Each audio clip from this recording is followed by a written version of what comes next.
Hey beautiful people, I'm feeling inspired to do a little video on what is kind of seeming as the great mystery of managing your energy levels. So I'm going to wait to see if a few people pop on before I get into the juice. Here we go. Hello Ashley! Hi Sarah! Beautiful. I just wanted a few friends before I began. I'm up in the highlands of the Eco Village. It's this really beautiful view here. I thought I'd share with you all. Isn't it beautiful? Hey! Hey, I got Maddie. Awesome. Okay, so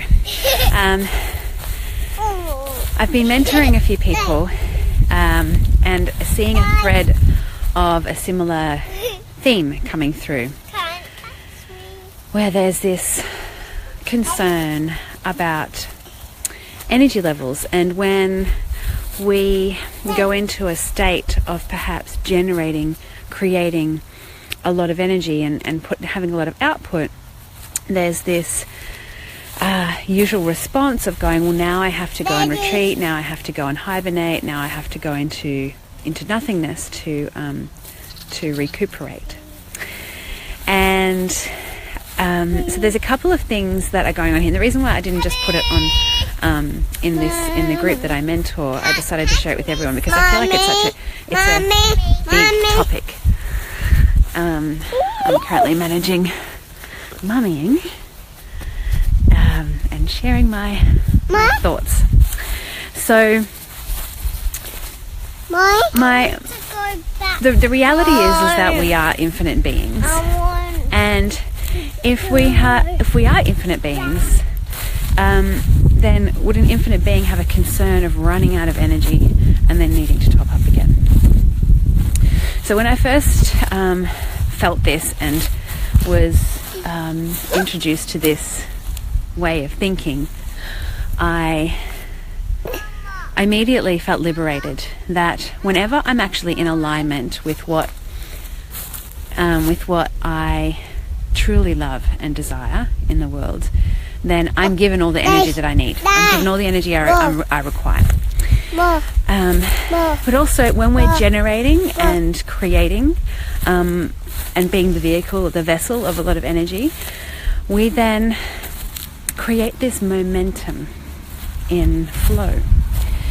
And so if we then go into inaction and put everything down because we feel like we have to fill up our cups because we're completely empty, then we're actually not honoring the miracles and the momentum that we've just created with our creative energies. And not all creation is equal. So there are times where we are required to do a lot of what would seem like effort, generating and building energy and stirring the pot, really bringing together all of the alchemy. And that can seem like it's a lot of output of energy. But then there's other forms of energy that of creation that don't require as much or the same kind of output. And particularly after we've done such a creation, we have then momentum on our side. So we can actually nurture and cultivate and go into the energy of nurturing and cultivating instead of avoiding and perhaps polarizing into inaction. Sorry, just managing sibling clashing. So what I want to talk about here is that how do we honor the energy that we are actually flowing through us, instead of going all out and then going all off, all on and all off. I find that actually dishonors the energy that we are flowing through on a day-to-day basis. Because if we go into inaction, if we go into complete off mode, then we then have to go into major generation mode again because we haven't got that momentum flowing. And I think about, I think about farmers. Do they ever just stop?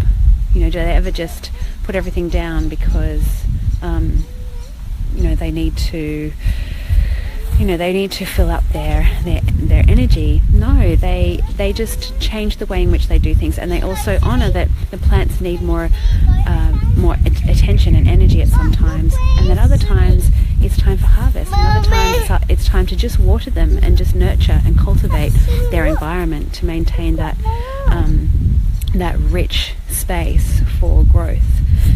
So I actually want to dispel the concept of managing your energy and actually allowing yourself to be a conduit of energy, and asking questions like, what is required of me right now? And sometimes what is required is, resting more, but it's not completely switching off and hiding. And I noticed this is something from my experience, that when I do actually generate a lot of energy and go into a big creation, I then actually am drawn to I'm drawn to switch off, because my being is not perhaps used to having that creation in my life. I then want to basically, I don't want to use the word sabotage, but I then want to kind of balance out that new amazing gift that's come into my life by not honoring it and not being present with that. And so I find that, the need to then retreat or hibernate or move away from what it is that you've just created is often actually, your perhaps, I don't know if you want to use the word ego, or some old pattern, some old story that is uncomfortable with the new creation and is needing to balance things out. So absolutely take time to help your nervous system to adjust, because your nervous system is actually the thing that's integrating all the new information, all the new energy that you're inviting into your life. But please don't ever switch off. Please don't ever feel like you have to tap out, because whatever you've dreamt in, you've been divinely inspired to create. So keep allowing that through, and of course be gentle with yourself, of course look after yourself, of course honor your body's needs, but really honor those miracles that you're creating, really honor the energy that you are flowing through. And a major tool is, what is required of me in this moment, and that will never steer you wrong. Sending you all so much love, and a miraculous afternoon, miraculous weekend. I love you all so much.